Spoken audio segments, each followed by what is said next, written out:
Just another brother with another humble question. Just another brother with another humble question.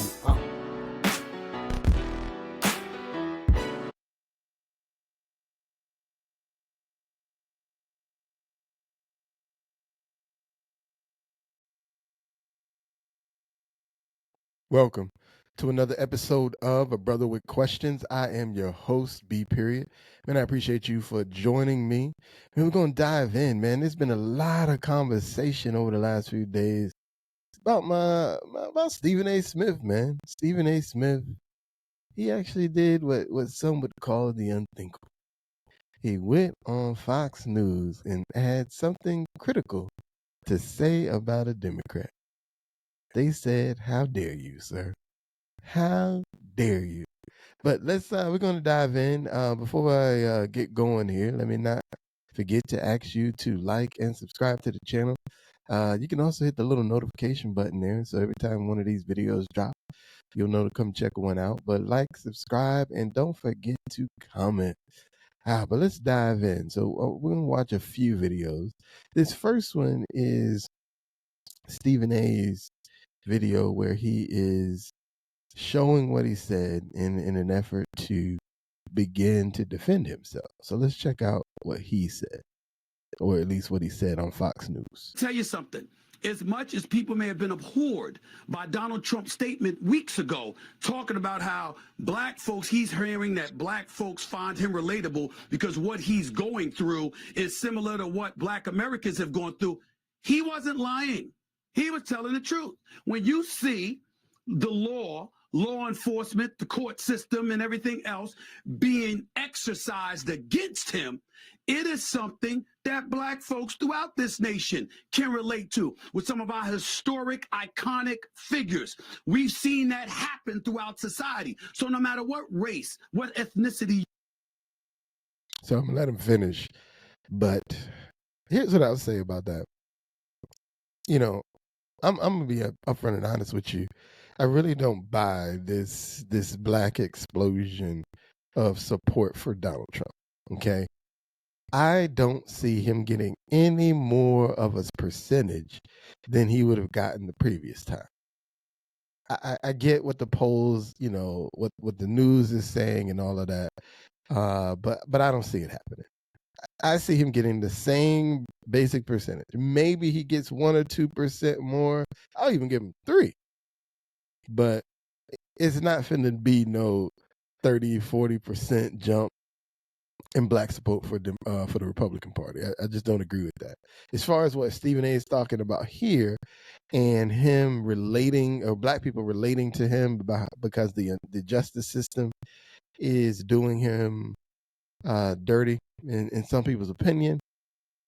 I don't know that. I don't know that the black people who support him. I'm sure that there's some, but the people who I think are at least listening to, I don't even know if they're listening to Donald Trump or at least listening to Republicans more. I don't think it's because he's being wronged or by some people's he's been wronged by the justice system right now. I don't think that's the driving force. Again, I think policy is a driving force. I think his opponent is a driving force. But I don't think the fact that he seems to be railroaded by the government is what's quote unquote driving this black support. I have to disagree with him on that. You may emanate from. We relate to you when you're suffering like that because we know we have. And that's what he articulated. Needless to say, people were in a tizzy over that. And why were they in the tizzy over that exactly? So here's like I said, he's responding to it. Before I get to his response, I want to show you some of the other reactions that he got based on that same interview. I'm going to go to this young lady first. And so, actually, I'm going to go to Roland Martin first. So Roland saw he decided to respond to this particular response on Sean Hannity the other day. Let's play this clip. All right. Now, last night we showed you a clip from my next guest who has a message for the Democratic Party. Here's a reminder. It's much ado about nothing. To my liberal friends out there, all you're doing is showing that you're scared you can't beat them on the issues and the merits. Hi there, I'm Jeff Foxworthy, and over the course of my career, I've been asked to endorse a lot of things, and to be Here now with more ESPN host, the one, the only. He hates to admit he's a friend of mine. You can admit it. Just say it. My friend Stephen A. Smith is here. Of course we're I'll friends, be asking man. Anyway, great to have you. I thought that was gutsy. I kind of like your podcast because you go off into, other topics besides the area of expertise that you're in, which is sports. You said that. First, the question I have is, what was the reaction to that?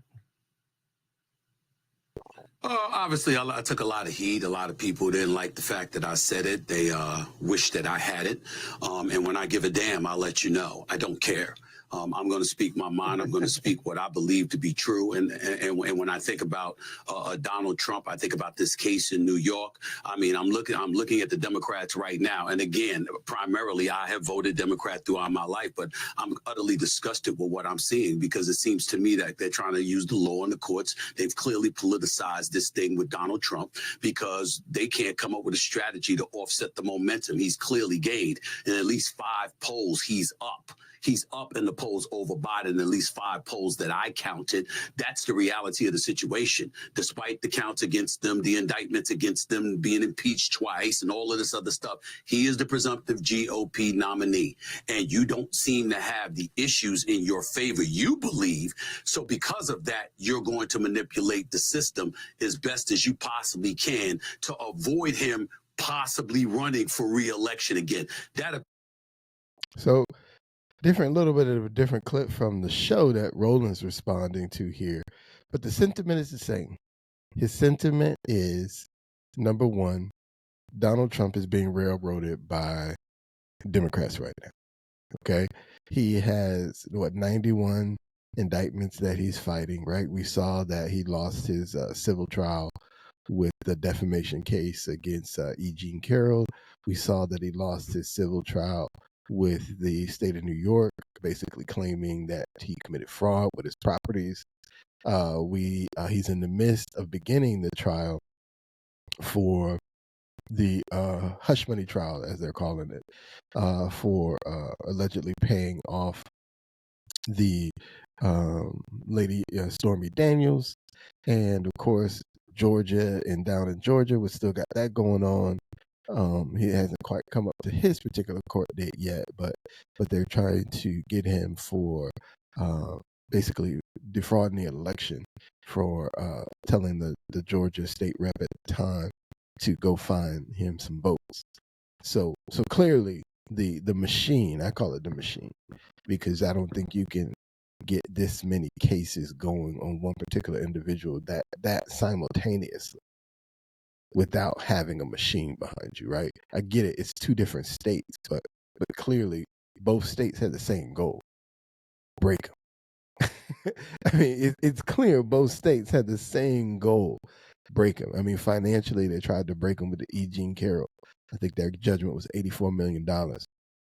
Then with the civil trial, they were trying to make him put up the $475 million settlement, and then on top of that, put in another 10% on top of that. So they were basically trying to get him to put up about almost $500 million to $1 billion on that particular case, which is just for a bond at that. Which, they had trouble finding a bond, and then finally they went to a judge, and the judge came back and said, this is outrageous. I think 175 would be good as they try and appeal. So they're trying to break him with these cases, and as Stephen A. says, it's not working. The strategy is failing on all fronts, and they're still driving home. And we haven't heard. We really haven't heard what is so successful about the Biden administration. The biggest thing I've heard that I will give credence to is student loans. So for the people who have gotten their student loans forgiven, I get why those people might go, Biden's president is doing pretty good. Because yes, they talked about the infrastructure bill, and we all everybody. There's always a need to repair roads, repair bridges, and these sort of kind of construction projects.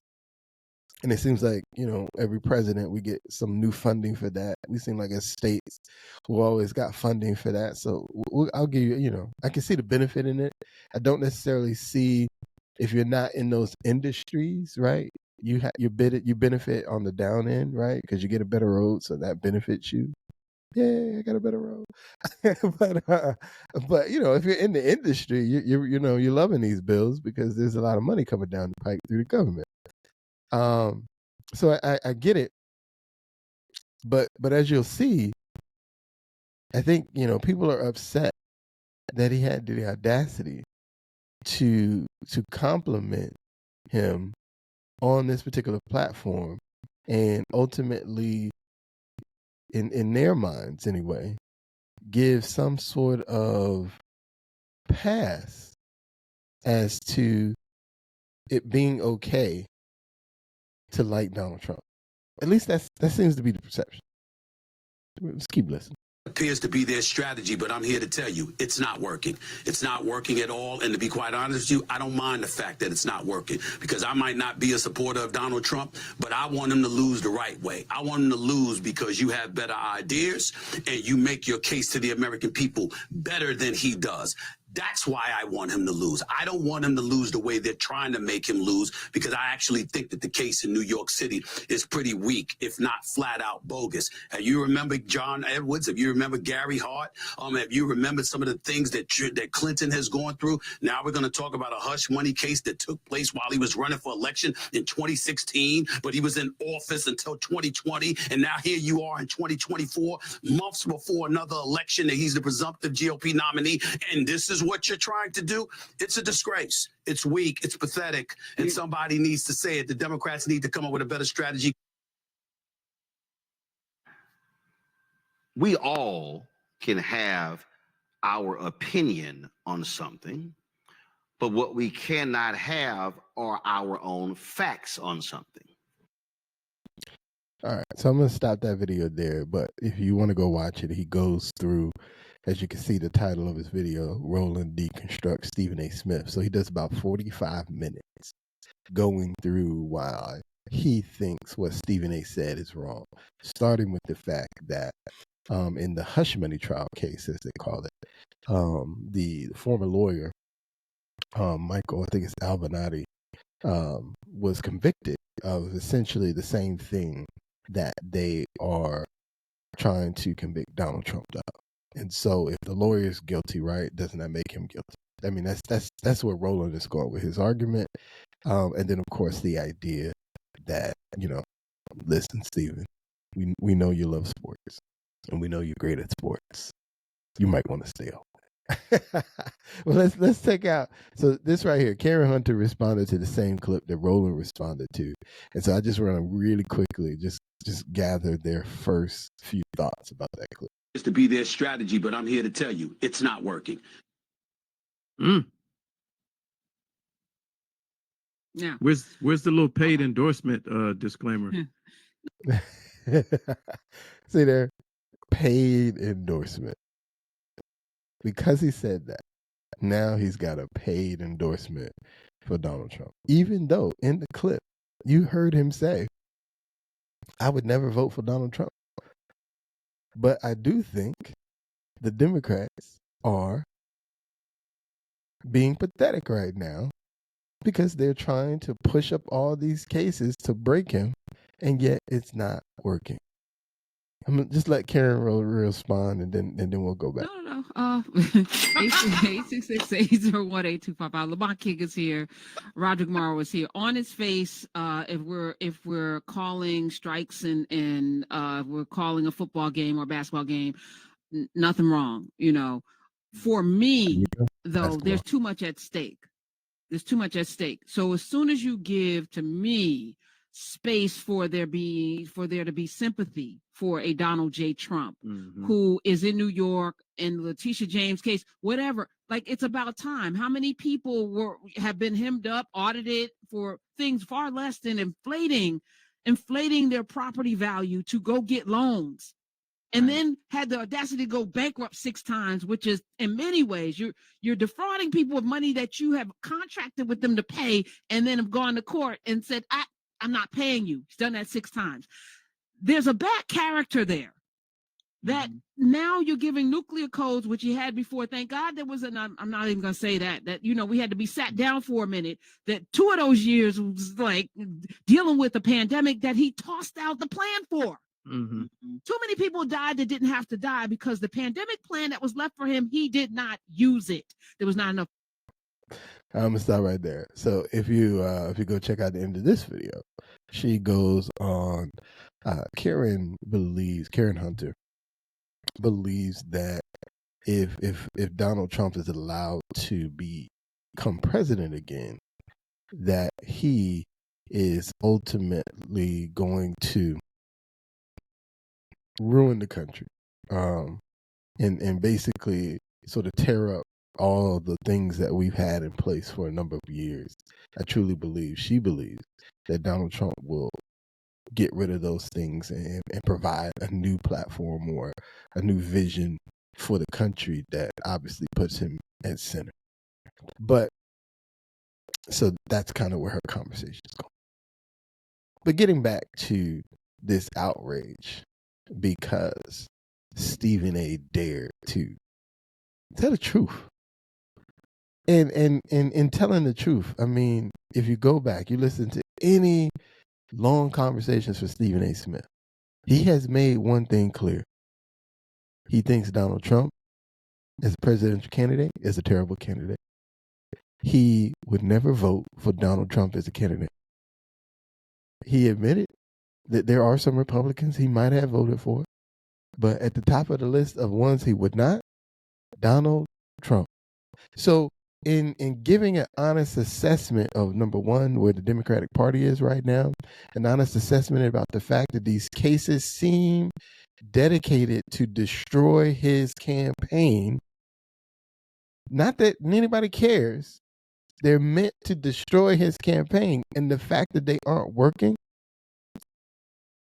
how dare he say something like that in public? And then on Fox News, how, you listen to some of these comments about how he's giving a platform for people to feel sympathy for Donald Trump. How is he providing sympathy for Donald Trump when all of our eyes are watching the fact that these cases seem ridiculous? If we just look at the New York case, the whole fraud thing, they bring up witnesses who all say they did not feel defrauded by Donald Trump and they would love to do business with him again. But despite the witness testimony, based on the prosecution and the judge, he's a fraud. And then here's another thing. The one of the other thing, that caveat, right? Right after the trial, you had Kevin O'Leary running around telling anybody who would listen that the way that Donald Trump does business is exactly the way that every real estate investor does business. So they say he's the one that did it, but yet you have a man doing interview after interview after interview saying that he does the exact same thing. And what do? They simply dismiss him as a Trumper, dismiss him as if he has no idea what he's talking about. And you know what they haven't done? They haven't said they're about to bring up charges or look into or investigate Kevin O'Leary for the things that he clearly said he is doing. And you want to know why? Because they don't care about people doing it. They simply are trying to destroy Donald Trump. Even the E. Jean Carroll, when you listen to this woman speak, I don't know what he did or did not do to her back, I think it was in the 80s or something like that. I don't know what he did or didn't do to her. I can't say that. Matter of fact, I don't even think they care. But it was another opportunity to dig in. Because when you listen to her kind of talk long form, I don't know if it's the age, or I don't know if that's who she is. but it doesn't always add up, is all I'm saying. And again, I don't know if it's age or if that's who she is, but it doesn't always add up. There seems to be a piece missing. Just go back and listen to the interview with Anderson Cooper a few years back. Seems to be a piece missing. But it serves a purpose. Even the Georgia trial serves a purpose. Because, again, here's what they're hoping, right? They haven't said it, but this is the idea. The idea is that we can prove that there was election fraud on his part. And there'd be no way that after we convict him on election fraud, that anybody would consider him to be a valid presidential candidate. You can't tell me that's not the goal. And I know that there's 300 million people in this country. I guarantee you get 100 million people that agree with you on that. But I guarantee you have 100 million people that would still vote for Donald Trump. So we'll find out which 100 million wins. But to tear this man down, Stephen A. Smith, simply because he said the quiet part out loud, because we all know the truth. Every single person who's watching these trials know these trials are existing because they are trying to destroy his presidential campaign. And Stephen A. mentioned in the clip, he was naming people who did similar things, who were not on trial, who were not in jail. You know why? Because once they got caught, they bowed down, they tucked their tail in, and they went out of the spotlight.